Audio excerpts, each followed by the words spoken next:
ስለዚህ ወደ መዳን ትምህርት ያመራን ነገር ምንድነው? ከዚህ ቀደም ያው እንደምታስታውሱት እስቲ ምንድነው የእምነት አቋማችሁ ይገሩንና በዛ በእምነት አቋማችሁ ተመስርተን ልዩነታችን ላይ እናወራባቸዋለን በሚል ባነሳነው ጥያቄ ላይ ወንድማችን እሱ አምስቱ አዕማደ ምስጢራትን በመዘርዘር ምስጢረ ሥላሴ እንቀበላለን፣ ምስጢረ ሥጋዌ እንቀበላለን፣ ምስጢረ ትንሣኤ ሙታንን እንቀበላለን፣ ምስጢረ ጥምቀትና ምስጢረ ቅዱስ ቁርባንን ግን የኦርቶዶክስ ቤተክርስቲያን በምታስተምረው መልኩ አንቀበልም። ስለዚህ ከአምስቱ አዕማደ ምስጢራት ውስጥ ሁለቱን አዕማደ ምስጢራት ጥምቀትና ቅዱስ ቁርባንን የኦርቶዶክስ ቤተክርስቲያን በምታስተምረው መልኩ አይቀበልም። ስለዚህ አሁን አዕማደ ምስጢራት ማለት እንደምታውቁት የእምነታችን ምሰሶ ናቸው። እዚህ ላይ ሰው ከተለያየ ተለያየ ነው። ስለዚህ ይህ ጥምቀትና ቅዱስ ቁርባን ደግሞ የድህነት ትምህርት ነው አይደል? አሁን እኛ ጋር ምስጢረ ጥምቀት ሲባል ጥምቀት ለድህነት ያስፈልጋል። ሰው ለመዳን መጠመቅ አለበት። ቅዱስ ቁርባንም ሲባል ቅዳሴ ላይ የሚቀርበው ያ ህብስትና ወይን በዛ በቅዳሴ ሰዓት በመንፈስ ቅዱስ አሰራር በእውነት የጌታችን የኢየሱስ ክርስቶስ ቅዱስ ሥጋውና ክቡር ደሙ ይሆናል። ስለዚህ የጌታችንን ሥጋና ደም በህብስትና በወይን መልክ እንቀበላለን ብለን የምናምንበት ምስጢር ነው። ይህም ለዘላለም ሕይወት ነው ብለን ጌታ የሚያስተምረው ብለንና እሱ ነው ጌታችን ላይ የምናየው። ስለዚህ አሁን የድህነት ትምህርቱ እነዚህ ምስጢረ ጥምቀትን ምስጢረ ቁርባንን ስለሚይዝ ወይም ቢሆን መልካም ብዬ የማስበው እንዳትረሱ አዕማደ ምስጢራት ማዕከላት ሲሆን ማለት ነው። ለምሳሌ ከምስጢረ ጥምቀት ብንጀምር ምስጢረ ቁርባን፣ ከዚያ መልካም ስራ ከድህነት ጋር ይገናኛል። ከተገናኘ በምን መልኩ ሊገናኝ ይችላል?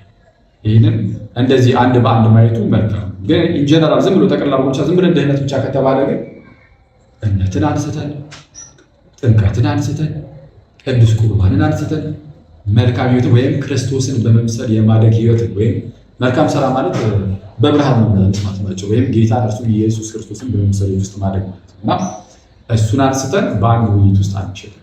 በጣም ከባድ ነው። ስለዚህ ምን ይሁን አንተ ለምሳሌ ድህነት በእምነት ብቻ ነው የምትሉ ከሆነ ማለት ነው በእምነት ብቻ ያለ ጥምቀት በሉና እኛ ደግሞ አይ እምነት ለድህነት ያስፈልጋል፣ ጥምቀት ለድህነት ያስፈልጋል ብለን የመጀመሪያውን ጥምቀት ለድህነት ነው ያስፈልጋል በሚል አይነት ነው። ቀጣይ በቅዱስ ቁርባን፣ ቀጣይ መልካም ስራ ነው።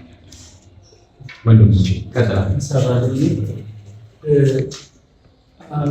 በማውቀው ባለኝ ኢንፎርሜሽን መሰረት ስለ ቤተክርስቲያኑ ሰሞኑን ስናወራ ብዙ ነገር ከዛ ስለሚመዘዙ ነው እና ዛሬ ሁሉም ሰው የሚጠብቀው ምናልባትም የዚህ ውይይት ሙሉ ዓላማ አንድ ነገር ነጥለን እንድናወራ ሳይሆን ደህንነት ሰው እንደሚለው የሚለው ሙሉ ለማውራት። ምክንያቱም በተለያዩ ምክንያት ፊድባክ ወደኛ የመጣ የነበረ ነገረ ድህነት የሚል ነገር ነው። ሌላው እዚሁ እግረ መንገድ እንድትሉ የምፈልገው ነገር እኛ አንድ እንትን እንዳይባል እፈልጋለሁ። ትናንት በግልም ከአኬ ጋር ስናወራ ነበር ማለት ነው። ቤተክርስቲያኗ ውስጥ ያለውን ኔጌቲቭ ነገር ፈልገን እሷን ፒክ አድርገን በእሷ ቤተክርስቲያኗን የመስደብ ዓላማ የለንም። ስለዚህ በውይይታችን መካከል በልዩነቶቻችን መካከል መልካሙን መልካም ልክ ያልሆነውን ደግሞ ልክ ያለለን ማለት እንፈልጋለን። በዛ ነው ቤተክርስቲያን ተሳታፊዎች አተሳሳትን የሚል ነገር በጣም ብዙ ሲያጨቃጭቀን የነበረው ማለት ነው።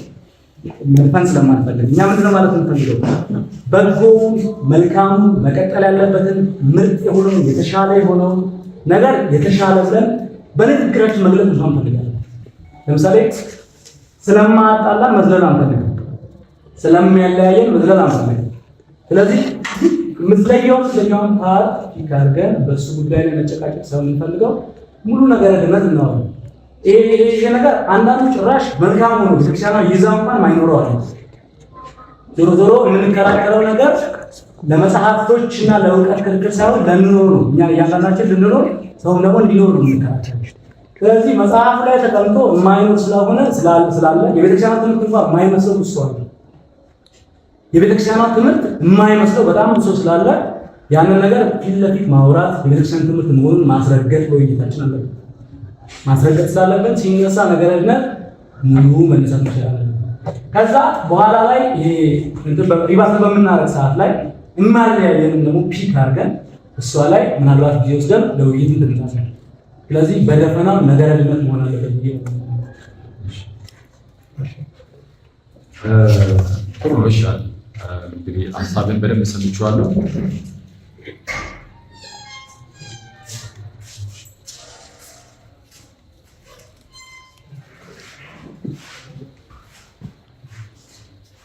እሺ አሁን የወንድማችን ሀሳብ ምንድን ነው? በቃ ድህነትን እንዳጠቃላይ ያለው እና ሳንከፋፈለው ቀጥታ ዝም ብለን ሁሉን ብቻ እናንሳው። ግዴታ የሚያለያየን ነጥብ ላይ ግዴታ እሱ ላይ መሆን አይጠበቅም። ሰው እንዴት የሚድነው የሚለውን ብቻ እንናገር እናለን መጀመሪያ። ከዚያም ደግሞ ያው በቤተክርስቲያን ውስጥ ሰው አንዳንድ ምዕመን ማለት ነው የቤተክርስቲያን ትምህርት ራሱ የማያውቅ ስላለ እሱ ላይ እንዲሁም በደንብ መስራት ነው። ስለዛ ዛሬ ብንል አይነት የሚመስል ነገር ተነግሯል። አሁን ያው በተደጋጋሚ እንደተናገርኩት የኛ ምዕመን ላይ ምናልባት ክፍተት ካለ ማለት ነው የቤተ ክርስቲያንን ትምህርትን ያለማወቅ ጉዳይ ክፍተት ካለ አሁን ይሄ ጉዳይ የሚሆነው ያንተ አለ ይሄ ጉዳይ የኔ እና የወንድሞቼ የምንራሙ በቃ የሁላችን የክርስቲያኖች የኦርቶዶክሳውያን ብቻ ኃላፊነት ነው። በእኛ ሳይድ ያለውን ክፍተት ራሳችን ትምህርት ሲያስፈልገው ከሆነ መምህራችን እናስተምር። ያንተ ኃላፊነት የሚሆነው መቼ ነው? እንግዲህ አሉ ማለት ነው። ምናልባት እንደዚህ ስረት እንዳትለኝ እንጂ ምናልባት በንስሐ የተመለስ ቀን ከኛ ጋር አብረን እግዚአብሔርን በቅንነት ማገልገል ስትጀምር ያለ ይህን ህዝብ ማገልገል ትጀምራለህ። ደስ ይለናል። ከዛ ውጭ ግን ይሄ በእኛው በቤተክርስቲያናችን ውስጥ የሚሰጥ ትምህርት ስለሆነ እሱን እዛው ተምናለን፣ እዛው እንማማራለን። እዚህ ላይ ግን ከመጣን የሚሆነው ምንድነው? የልዩነት ነጥብ ይነሳና እዛ ልዩነታችን ላይ ምንድን ነው ያለ? እዚህ ልዩነታችን ላይ በእውነት መጽሐፍ ቅዱሳዊ የሆነው የትኛው? ወንድሞቻችንስ ከቤተ ክርስቲያን አሁን እንግዲህ ያው በቃ ያንተ መረዳት ብላችሁ አይተናል። ጊዜው ከክርስቲያን ስትወጡ የምር እዚህ ጉዳይ ላይ የመጽሐፍ ቅዱስን እውነት ይዛችሁ ነው ወይስ ምናልባት ስታችሁ ይሆን የሚለውን የምናይበትም ስለሆነ የድህነት ትምህርት በጣም ብዙ ክፍሎች አሉት። በዋናነት የሚያለያየን ምስጢራቱ ናቸው። ከአምስቱ አዕማደ ምስጢራት ሁለቱ ላይ ከተለያየን በጥምቀት ጀምረን ወደ ቅዱስ ቁርባን እንሂድ። ጥምቀት ላይ የማንወያይበት ምንም ምክንያት አይደለም ለመናገር። ምክንያቱም ጥምቀት ላይ እንወያይ ብንል